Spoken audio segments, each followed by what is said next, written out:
Começamos mais um Valleycast, esse podcast que é um oferecimento do Centro Universitário Vale do Cricaré, em parceria com muita gente importante, com o Bússola Hub, com a Bibottom Venture, com agora a TXM Métodos, e hoje a gente tem um convidado ilustre. Eu vou começar apresentando ele, depois eu vou soltar o microfone para meus colegas que estão aqui convidados se apresentarem.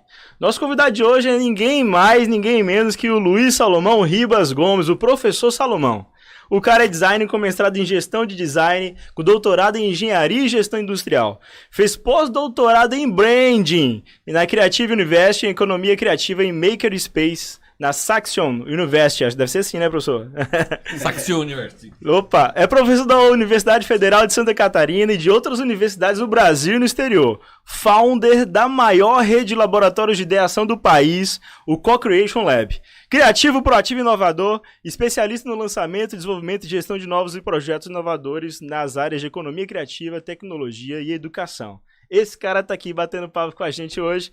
Você já me deve conhecer, eu sou o professor Felipe Oliveira, professor da engenharia, coordenador também da incubadora Cricaré Valley, que roda aqui no nosso centro universitário, e conto com outras presenças ilustres. Se apresentem aí, Gabriel, Yuri, fica à vontade. E aí, pessoal, tudo bom? Meu nome é Yuri, eu sou fundador aqui da Bibottom Ventures.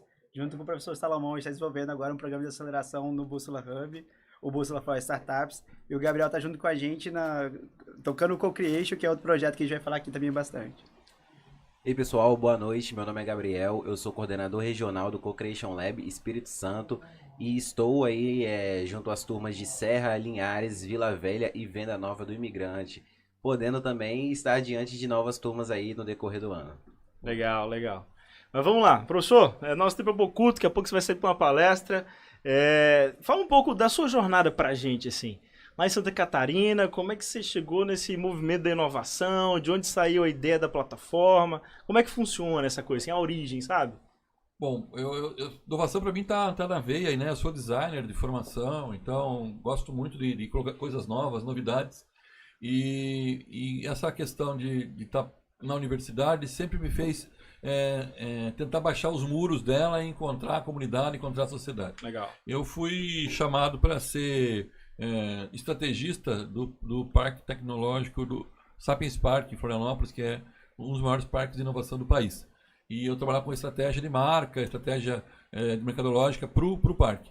E fui desafiado a desenvolver um programa de pré-incubação focado na economia criativa e nos negócios tecnológicos. Esse desafio me fez fazer um projeto de pré-incubação no centro histórico da cidade, no lugar abandonado em Florianópolis, para tentar revitalizar o centro histórico. Eu costumo dizer que foi muito gratificante, porque eu fui faculdade de Direito, fui 3 dias para aula e me considero praticamente um advogado. 3 dias para aula, mas eu fui lá e escrevi uma lei.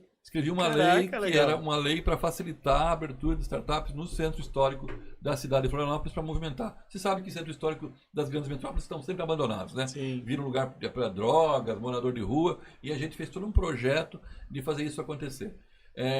A pré-incubadora funcionou muito bem. A gente teve lá no centro histórico 4 turmas e estava super contente com isso, e eu resolvi tentar buscar mais informação. Fui fazer um pós-doutorado em espaços criativos, como você falou, na Holanda. Que legal. E voltei de lá cheio de ideias, isso em 2018. E daí em 2018 fundamos a TXM Métodos, que é a empresa que gerencia a rede de laboratórios, né? É uma metodologia que hoje ela é usada não só no Co-Creation Lab, mas em outras ações, como o Yuri falou aqui, né? Nos habitats de inovação do Espírito Santo e em outros estados do país também a gente está aí. E em 2019 veio uma proposta de a gente ampliar nosso leque de laboratórios.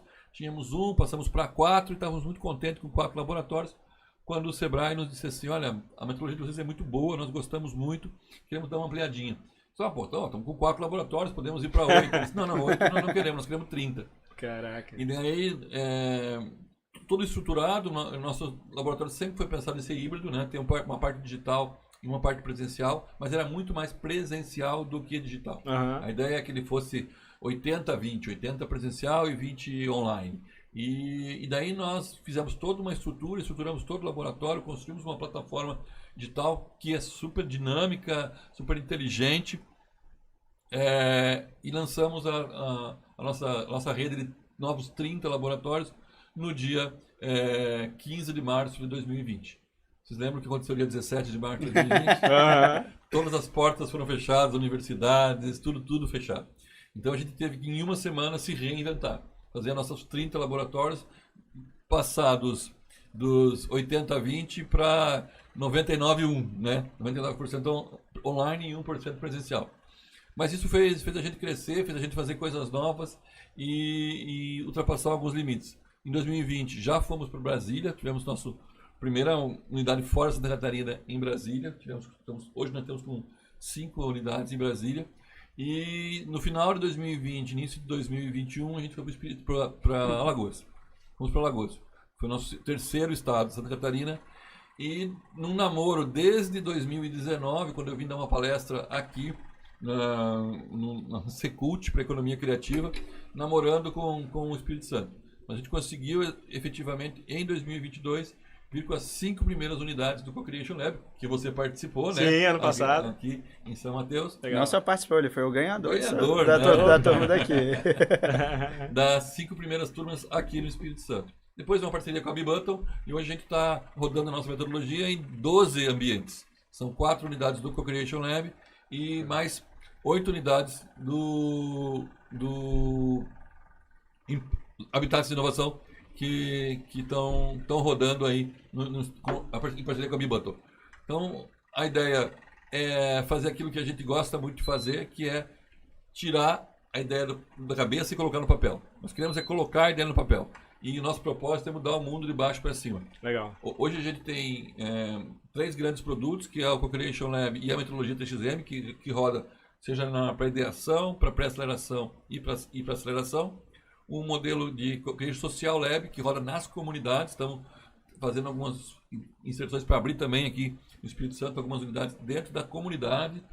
E o produto Co-Creation Corp, que é com empresas. As empresas levam a startup. A gente gosta de dizer que é um Tinder entre corporates e startups. Nós fazemos fazer um match entre corporate e startup. E o Challenge, que é um desafio que a gente tem feito em grandes eventos, colocado o nosso projeto a acontecer. Então, mais ou menos é essa história, né? Eu vim do mundo do design, mas a inovação está no meu DNA, no meu sangue aí. E a gente tem feito coisas diferentes por todo o país. Estamos em 8 estados do país e querendo ganhar mais mundo afora. Os big numbers, a gente chegou a comentar um pouquinho antes aqui do podcast, quase 1.300 startups já sendo incubadas, pré-incubadas. Este ano, né? Esse ano, no total, a gente já passou de 3.000. Caraca, imagina o processo de gestão desse time. Você lembra aproximadamente de cabeça, professor, quantas pessoas tem envolvida? Hoje a gente tem, se a gente contar o pessoal aqui do Espírito Santo, o pessoal lá dos outros estados, contando Santa Catarina, a gente tem mais de 60, acho que quase 70 pessoas envolvidas no processo de gestão e aplicação da metodologia. Legal. E a aplicação, agora bora falar um pouco mais sobre a metodologia TXM, sobre como é que vai funcionar, inclusive aqui no Espírito Santo, a galera que nos ouve quer saber mais. Então a metodologia TXM basicamente são encontros híbridos, modalidade híbrida, né, presencial e virtual. E ao longo da metodologia TXM há um processo de amadurecimento do negócio, de validações, essa dinâmica, né? É exatamente isso que a gente faz. A gente tenta trazer palestras e mentorias, isso é muito legal, ela é toda gamificada, então você recebe mentorias, né? Conforme você vai conseguindo pontos, você vai recebendo mentorias para o seu projeto, e essas mentorias é o que dá o grande diferencial, né? É importante que a gente faz um projeto sempre buscando sponsors, ninguém paga nada para participar, mas na primeira etapa ele pensa o negócio, de pensar, depois ele faz uma experiência que é validar o produto dele, que é experience, e depois vai trabalhar para gestão. Cada modelo para incubação, ou pré-aceleração, ou aceleração, tem suas nuances diferentes. Um está mais avançado, um menos avançado, um pensa em internacionalização, outro ainda não pensa. Legal. Mas o objetivo é organizar para que tudo esteja no papel, para que as empresas não caiam no Vale da Morte, né?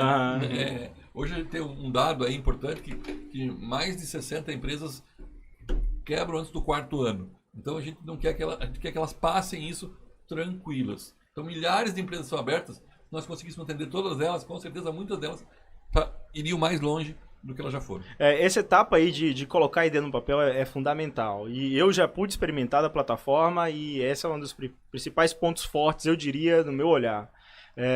Tem os campos de preenchimento, todo guiado, conduzido, gamificado, para você pensar sobre diversas áreas do seu negócio. Inclusive áreas que muita gente nem está acostumada a pensar, né? Eu me lembro da parte da construção do DNA do negócio, que a gente escolhe emblemas, imagens que simbolizam o perfil do seu negócio, o público-alvo, como ele vai atuar. Isso é muito genial. Até para consolidar, para quem tem um negócio já um pouco mais avançado, com gente dentro, a cultura, né, o perfil, o estilo do seu negócio, isso faz toda a diferença, né? Você ter a cultura da empresa é fundamental e você partir do seu DNA e todo mundo que está dentro da empresa, os seus parceiros, os seus fornecedores e até os seus concorrentes saberem qual é o seu DNA, começa a construir a diferença entre você e o teu sócio mais próximo, o teu concorrente mais próximo, e o teu cliente vai se apaixonar pelo seu DNA, né? Isso que é o que talvez seja a base de todo o processo. Esse DNA vai te levar a ter um propósito, a definir quem é o teu público, a tua persona, Sim. a definir a experiência que você quer passar para esse público e depois como é que você vai fazer a gestão de tudo isso para que tudo isso se integre. Legal. E agora as coisas começam a fazer sentido, que eu lembro que na época que eu experimentei, tem uma parte da plataforma que é bem visual. E agora, eu te conhecendo um pouco melhor, você é designer e tá, as coisas estão se encaixando aqui no meu cérebro. E assim, de fato, né, uma ferramenta de design para trazer cultura, para trazer gestão, para trazer identificação e diferenciação. E diferenciação é um dos pontos mais importantes, né, principalmente quando a gente fala de negócios inovadores. E essa construção aí, aqui, no caso do Espírito Santo em particular, ela está sendo feita com braços dados com o pessoal da Bibutton. Isso, o Yuri está aqui, né, para contar aí um pouquinho disso. Yuri, fala aí como é que tá a ação da Bibutton nessa ação. Aliás, apresenta melhor a Bibutton, tem uma galera que nos ouve que não nos conhece também. Acho que a parte essencial, inclusive, de trazer a metodologia da TXM foi a personalização que a gente dá localmente. O Salomão falou, ela se adequa para diversas etapas do negócio, mas cada local tem uma necessidade diferente que a gente traz uma personalização com um time local. A Bibutton tem uma pessoa em cada um desses locais, no Co-Creation também tem um assistente em cada polo para apoiar a execução. Como ele falou, parte do conteúdo está online, mas parte também está presencial. Tem os momentos de cocriação que os assistentes são essenciais. E a Bibutton firmou essa parceria com a TXM para trazer uma metodologia super consolidada e conseguir dar a estrutura necessária localmente para cada um desses programas. Ele falou dos números da TXM, mas só aqui no Espírito Santo hoje são 220 negócios sendo desenvolvidos. 80 no Co-Creation e 140 nos programas de pré-aceleração e aceleração, junto com os habitats de inovação. E a gente, quando fez essa parceria, foi para a gente poder ampliar a escala da Bibutton. A Bibutton nasceu como uma consultoria de inovação corporativa, dentro de uma corporação, dentro da Soma Urbanismo, a gente chama spin-off da Soma, e a gente atendeu, primeiro começou aplicando inovação a partir das dores das empresas. Dali a gente entendeu como criar um negócio, como aproveitar dos gaps da empresa para criar um negócio, mas também, com o tempo, quando a gente foi botar essa metodologia que a gente desenvolveu lá dentro da Soma Urbanismo no mercado, a gente entendeu que ela era muito personalizada, a gente não conseguia entregar em escala. A parceria com a TXM foi o que fez a gente conseguir atender 220 negócios ao mesmo tempo. Escala, legal. Antes a gente focava muito na validação do negócio, na personalização durante a captação de investimento. Sim. E com a TXM hoje a gente consegue atender de norte a sul do Espírito Santo. Hoje a gente está em São Mateus, Colatina, Vila Velha, Vitória, Serra, Cachoeira de Itapemirim, Venda Nova do Imigrante e Linhares, né? Isso aí. Então a gente está literalmente norte a sul do Espírito Santo com a parceria com a TXM. Legal. E sobre o Co-Creation, Gabriel? O Co-Creation também tá rolando aqui pro São Mateus. Como é que que tá rolando esse Co-Creation? Me explica pra gente aí. O Co-Creation ele rolou em São Mateus sim, mas foi no ano de 2022, quando ele sim. teve 5 turmas em todo o Espírito Santo, que foram no Caparaó, Itaúnas, São Mateus e 2 turmas em Vitória, Distrito Criativo Vitória e VIX Criativo. Entendi. E nesse ano nós estamos com turmas em Serra, Vila Velha, Linhares e Venda Nova do Imigrante. Onde rola o Co-Creation não rola a pré-aceleração, aceleração, basicamente assim? Na Serra está acontecendo os dois movimentos. Inclusive, acho que vale a pena explicar que são movimentos diferentes. Boa. O Co-Creation, ele falou, tem um patrocinador fazendo o Co-Creation acontecer. Não são as startups que pagam pela aceleração. Aqui no estado está acontecendo graças à Secult, Secretaria de Cultura do estado, em parceria com o Sebrae. Já os habitats de inovação, que são os programas de pré-aceleração e aceleração, Boa. estão acontecendo em parceria com o Sebrae, a FAPES e o MCI. Legal. Cada um dos habitats que foram selecionados, o Bússola é um deles, contrataram a Bibutton para operacionalizar esse programa. Entendi. Mas quem está executando a realização era o próprio Bússola. Aham. Então a gente aqui a gente é um executante. O protagonista é o Bússola, que tem seu próprio programa, que é o Bússola for Startups. Ah, entendi. Em cada um desses locais tem um próprio programa. Em Colatina é Nova Call Startups, na Serra é Nova Serra Startups e em Cachoeira de Itapemirim é o Lab 28. Uma parada que a gente conversa aqui no podcast o tempo todo é que acho que o ambiente nunca foi tão favorável para inovação, para desenvolvimento de novos negócios, para empreendedorismo, e é essa a linha do nosso podcast. E assim, agora gostaria de ouvir de vocês experiências externas em relação ao que está acontecendo no Espírito Santo. Esse movimento também é pelo Brasil inteiro, o Espírito Santo está na ponta, está um pouco diferenciado, ou em Santa Catarina também é assim, imagino, não sei, absolutamente não sei. Mas a experiência de vocês, do professor de vocês, esse movimento está sendo pelo Brasil todo, ou aqui está mais aquecido? Na verdade, a gente está com um movimento muito grande no Brasil todo porque está faltando startup, né? O país hoje tem entre 12 e 15 mil startups no país que se identificam como startup, empresas que se identificam como startup. Só para você ter uma ideia, Portugal, que é um país que é menor que Santa Catarina, tem 32 mil startups. Caraca. Então, Tamanho do Espírito Santo, Portugal. Portugal, tamanho do Espírito Santo, tem 32 mil startups. E aqui, no Brasil todo, tem entre 12 e 15 mil. Então, está faltando startups. Então o Brasil todo está se movimentando, mas tem alguns estados que estão à frente dessa movimentação. É claro que a gente não pode nem imaginar que São Paulo, Minas e Rio de Janeiro, que são historicamente com maior população, Sim.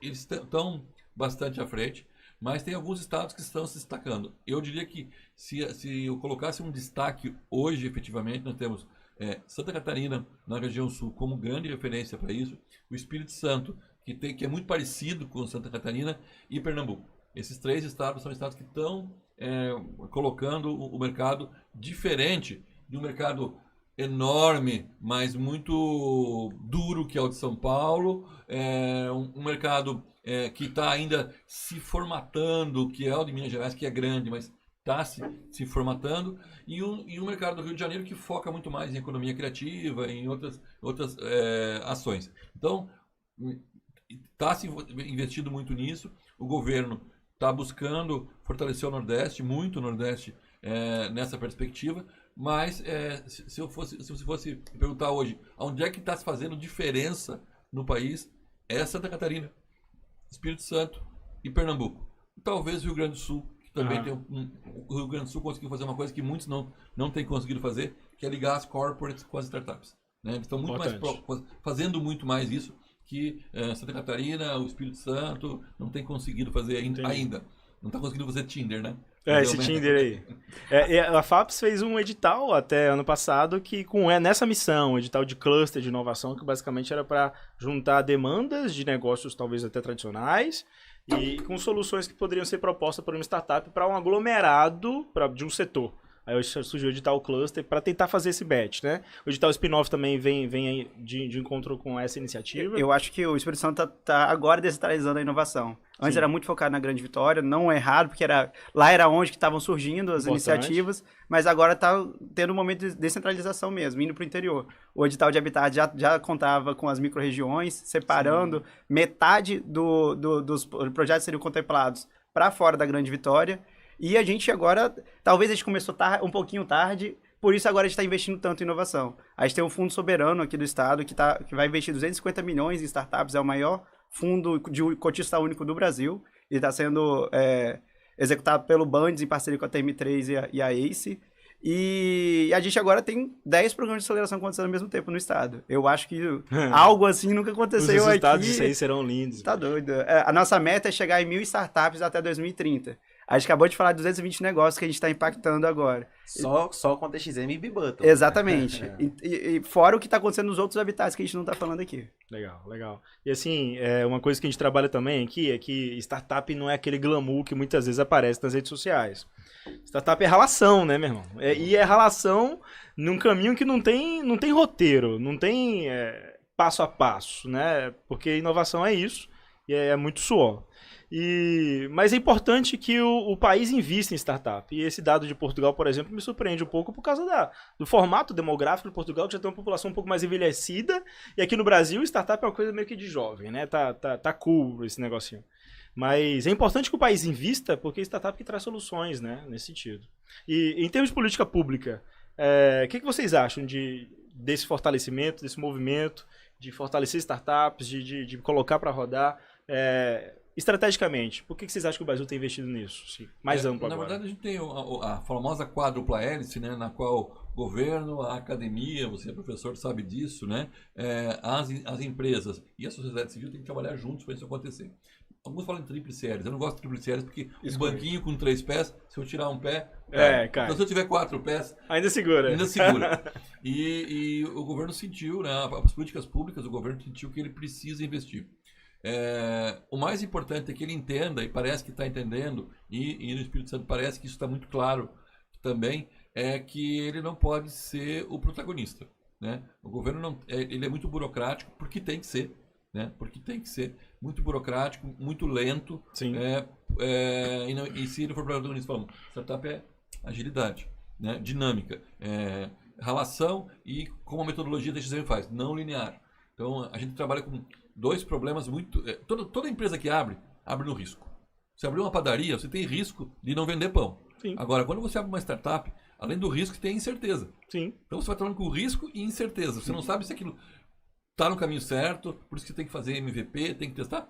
Por isso, mais importante ainda que você coloque a ideia no papel antes de sair dizendo assim, eu tenho uma startup, peguei um software no code e criei um aplicativo e vou fazer um aplicativo que vai chamar motoristas que estão passando na rua e me levar para onde eu estou precisando ir. Nossa, que ideia maravilhosa! Mas o Uber já pensou nisso faz muito tempo, né? Sim. Então, a gente também tem que ter as incertezas e resolver essas incertezas acima de tudo. A vantagem da startup perante as corporates é que dá para errar rápido e consertar rápido. Então, a dica sempre é erre rápido para poder consertar rápido. Legal. Acho que um ponto importante que o Salomão trouxe é que não é só o governo que faz a inovação acontecer. Na verdade, ele pode ser o indutor, ele pode ser o catalisador, mas não pode depender dele. As empresas são os responsáveis por investir, colocar capital mesmo. Talvez o P&D vão vir das empresas junto com as universidades. Precisa ter o capital qualificado, precisa ter investidores qualificados para investir nas startups. A gente acabou de fazer o primeiro curso de investimento anjo aqui do estado. É algo que a gente quer trazer para São Mateus também. Mas se não tiver o capital, a startup sozinha vai ficar dependendo, por exemplo, de editais de fomento. Sim. Então, o banquinho fica capenga. Então, precisa que todo o ecossistema se fortaleça e o governo pode ser quem inicia. Aqui em São Mateus, por exemplo, teve o ecossistema local de inovação, que foi contratado pela prefeitura, executado junto com o Sebrae, que direcionou quais seriam as iniciativas de inovação aqui da cidade. Isso, beleza, é uma iniciativa patrocinada pelo governo, mas que depende, para executar, desse comitê gestor da inovação, que é composto pelas empresas, pela academia, pelas próprias startups. Sem isso, não consegue desenvolver, não evolui. Fica dependente de recursos que podem mudar com o governo. Se mudar de gestão, pode ser que esse recurso acabe. Então, para que o ecossistema seja durável e se mantenha evoluindo, precisa que a iniciativa privada abrace, as academias, principalmente, com capital humano, e os investidores, claro, vão via rebote. Derrubar os muros da universidade é importante, né? Porque, na verdade, demais. As pessoas venham para a universidade e a universidade saia daqui, né? Isso é importante, entender isso. Mas a política pública, como você falou, também é fundamental, né? O Yuri falou, ela não pode, o que acontece muito é ela funcionar em soluços, né? Faz depois um governo para, daí outro volta. Tem que ter uma sequência, mudando para que chegue num momento que o governo possa dizer, olha, estou saindo fora, tô indo para o banco de reserva, vocês tocam. Mas se não houver uma sequência de alguma coisa e ele está ali, vai dar um soluço, eu entro de novo, é importante. É importante porque tem recurso ali que a gente sabe que pode ser melhor usado. Mas não podemos esquecer que as startups têm que ter o seu give back também, né? Voltar e trazer a sua referência, né? Voltar a ser mentor, trazer dinheiro, ser investidor, e as empresas precisam fazer essa parte. E a sociedade civil tem que buscar empreender. eu postei no Instagram semana passada um vídeo de que os salários são algemas do homem moderno. Né? Não tem que ter salário, não. Vamos empreender, fazer negócios novos, fazer a coisa acontecer. Legal, legal. Bem, já tá chegando, vamos para os nossos momentos finais. Eu queria que vocês deixassem as redes sociais de vocês aí. Como é que quem está nos ouvindo, quem está nos vendo, encontra vocês nas redes sociais para continuar esse conteúdo, para conhecer um pouco mais sobre o programa? Fala aí. O meu é gpereira_ps. Podem me seguir, pessoal. Compartilharei informações, conteúdos, conversas, diálogos constantemente. Gosto de conversar com as pessoas, entender as dores de cada um e fazer negócio, cara. Gosto de fazer negócio. O Yuri tá aqui que não me deixa mentir. Recentemente nós temos desenvolvido outros negócios, legal, né? Envolvendo a B-Button e tá andando. Que bom, legal, legal. Para quem quiser acompanhar os programas, principalmente aqui de São Mateus, é só seguir o @Bússola Hub, que vai estar lá falando sobre o Bússola for Startups. E a B-Button Ventures é @B-Button Ventures também. Quem quiser me seguir, eu não sou tão legal assim. Muito mais legal é seguir o Instagram da B-Button e do Bússola. Meu é @Yuri Portunico. Bom, eu sou o Salo Designer, né? Estou em todas as redes aí. Eu quero chegar a 1 milhão de seguidores. Está longe disso, mas vou chegar. Vou chegar a 1 milhão de seguidores aí. E a txm.methods, né? Tudo com TH também, para ter muita informação. Nosso site, txm_ifmethods.com. Tá sempre com muita informação e com editais novos. A gente espera ainda esse ano lançar coisas novas no Espírito Santo e no resto do país, que sabe que esse podcast aí viaja o mundo. Legal, satisfação enorme receber vocês. Pessoal, também não deixe de seguir @CricaréValley. Esse podcast vai estar disponível no YouTube, no Spotify, no Deezer, no Apple Podcast, Google Podcast. Quando está disponível, provavelmente semana que vem, eu vou encaminhar também o link para vocês e a gente troca essas figurinhas lá nas redes sociais. Satisfação tê-los por aqui, uma honra enorme pra gente. O Lucão tá aí, a galera dos bastidores também agradece muito pela oportunidade. E é isso aí. Obrigado, gente. Tchau, tchau. Valeu, obrigado.